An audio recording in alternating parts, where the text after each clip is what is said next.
Hello everyone, welcome to the Galactic Seabass channel. My name is Sebastian. It's been a while since I made a video. I wanted to make a how-to just for people out there so they know how to change their bike tires and bike tubes. As you can see today, my back tire has a blowout right here. It's pretty gnarly. So we are going to need some stuff. Heading over to the bike shop. We'll see you there in a snap. Hi Jim. Alright, we are here at SD Wheelworks in San Diego, California. Ollie and I are going to pick out some tires and some tubes. This is Chris. Hey, what's up, Chris? He manages the shop and he's a super cool guy.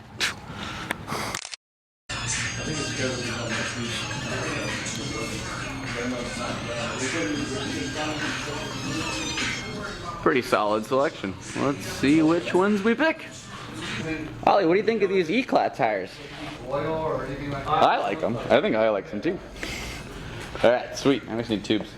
So those tires I picked are 2.40, which is the width. I need tubes that would coordinate, and these Odyssey tubes look like they'll do great. So just grab a couple of those. Alrighty, we have everything we need now. So Ollie and I will see you at the house in a snap. Alright, everything's been acquired. We've got some tires right here, tools right there. I got a coffee to get me through this, and Ollie is enjoying his puppuccino. Sit down. Fist bump. Good boy. Here you go.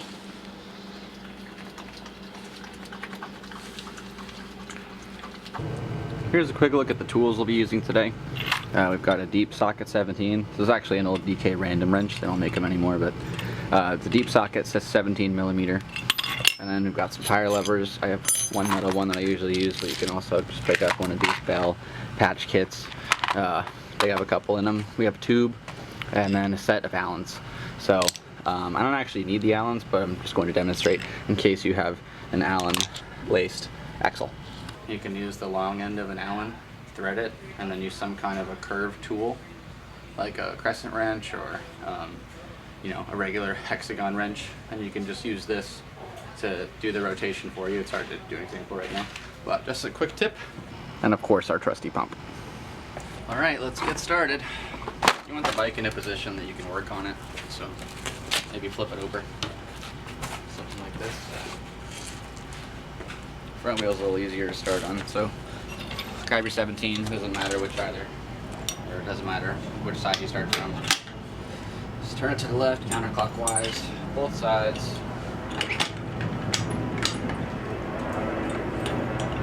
And the wheel pops right off. Working on the back wheel, this is usually my most comfortable way to do it. When you tighten it at the end, you want to tighten the drive side. So when you're loosening it, you can start with the non-drive side. I picked a weird angle to do this from, but for demonstrative purposes, I don't mind. And if it gets out of your way, you can just lift it up and push with the other direction. If your hands get greasy, don't worry, just get some Dawn soap or whatever, that'd be fine. This one side.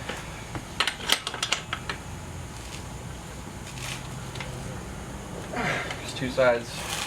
Okay, cool. I'm doing this. It's pretty simple. If you have enough extra length in your chain, you can just push it to the side and rotate your cranks. It should pop off like that. And then you're able to kind of slide it out. Get it off. I have a little guard, so it takes me a second to unweave it. I also have a really greasy chain, which I need to take care of, so please take care of your chains. Come on. It's for YouTube. Alright. There we go. That's out.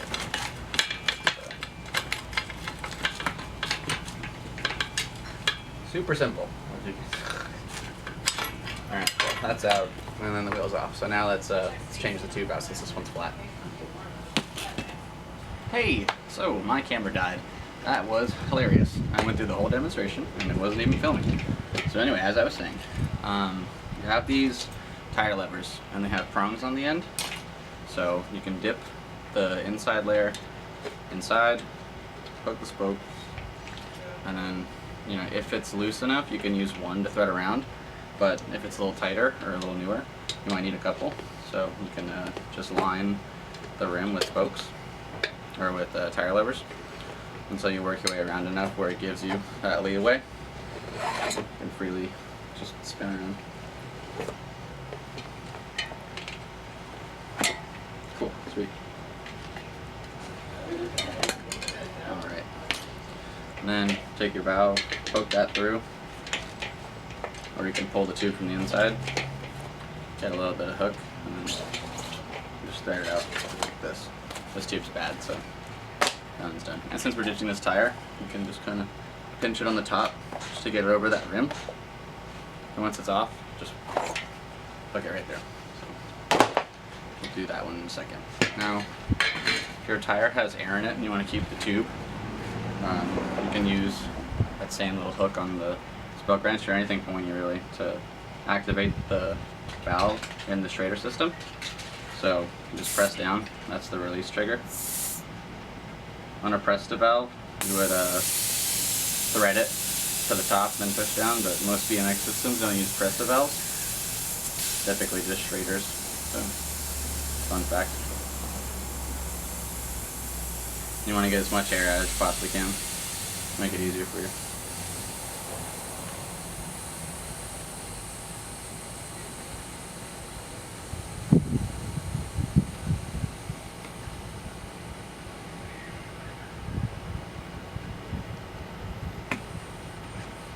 Squeeze it up, just get those last little bits of air. We'll use the tools as they're meant to be used.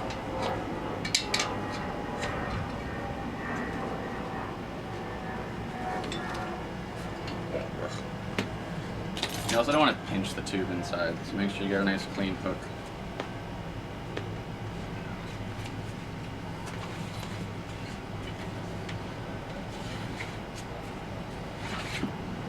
Cool. Now you can just kind of peel it over.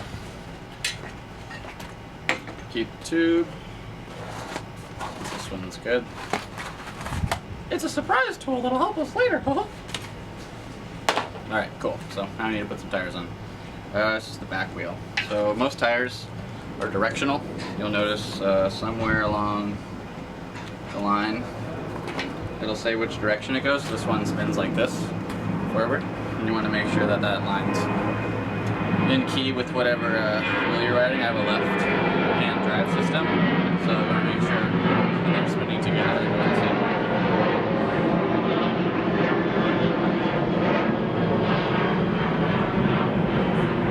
Start by hooking the rim line on the inside, on the bottom, and then what you can do is kind of just on one side of it work your way so the tire is only halfway on. It shouldn't be that hard, you shouldn't need tools for this. Okay, cool. Now it's halfway on, right? You have that tube from before. There we go. So typically when you have a new tube, you don't want to just put it in when it's empty, because that way if you fill it up it might have some creases and stuff. You want it to be filled about this much. And then you find your valve port, which is right here. So start there and reach inside and thread or try to work that valve through. Cool. And a little system I like to use is I'll just put the valve cap on so that it literally can't go anywhere. Then you can work your way around the rest of it. So slowly make sure it goes in nice and clean. You don't want any creases and stuff.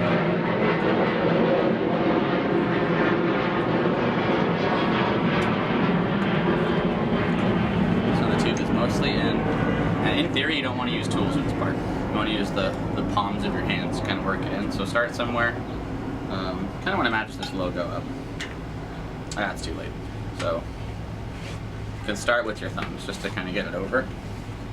And it might kind of pop out, so you need to keep tension where you started. And then use the base of your hands to kind of, knead it on.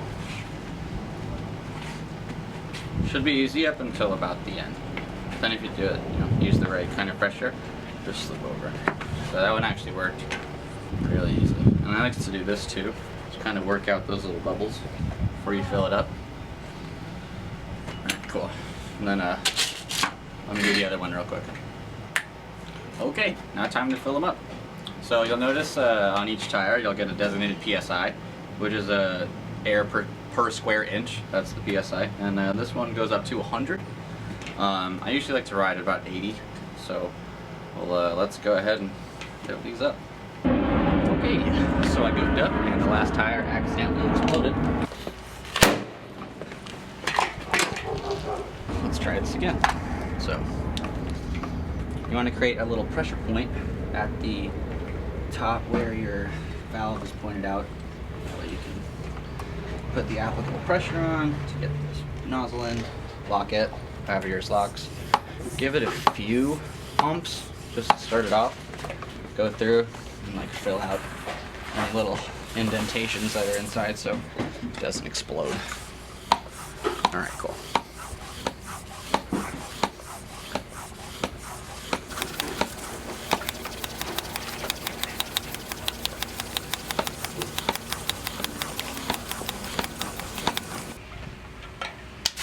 Okay, cool. I'm gonna rock it at 60 today. Let's do the other one. Real fast. Alright, cool. All done. Time to put them on. Alrighty, we're almost done. Put on the back wheel since that one is a pain in the butt. Okay, cool beans. So, what you want to do is you want to get that chain back over your fella, as so. That one was way easier.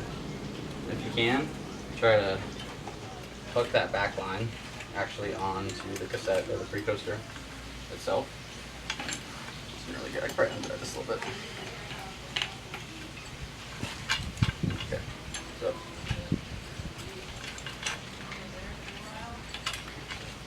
okay, there we go. So chains on the back. You want to make sure your guards are on the inside. You can thread that and take your chain and just kind of prop it on top of your sprocket. Should be able to rotate it just like so. And then, since your tires are filled up, or they are, then you can use that as a measurement gap for the inside line between your bottom tubes. You want to make it about even. And then on your drive side, also if you want your pegs to grind, you know, pick a good spot where it's nice and fresh. Get it nice and even. One good rotation with your drive side. Keep it in place. Make sure your chain has a good amount of tension.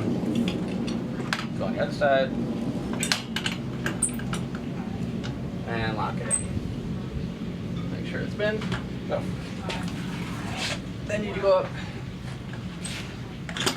Do a cross-directional pattern. You know, a little bit on this side. A little bit on this side.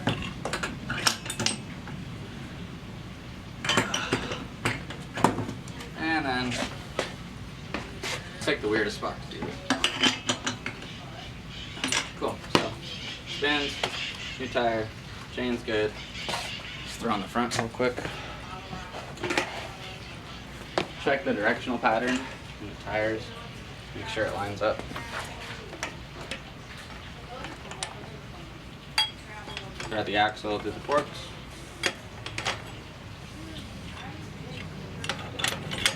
Same thing. Get it nice and center lined. A little bit on one side.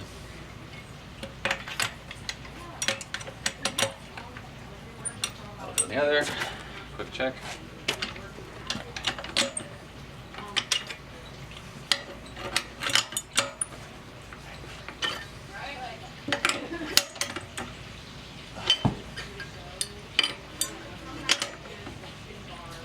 Alright, sweet. Throw on your valve caps.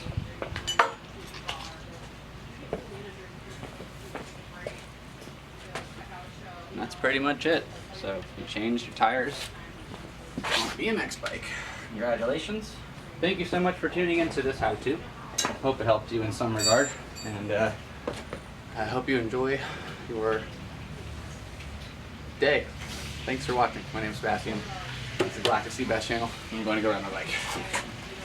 See ya.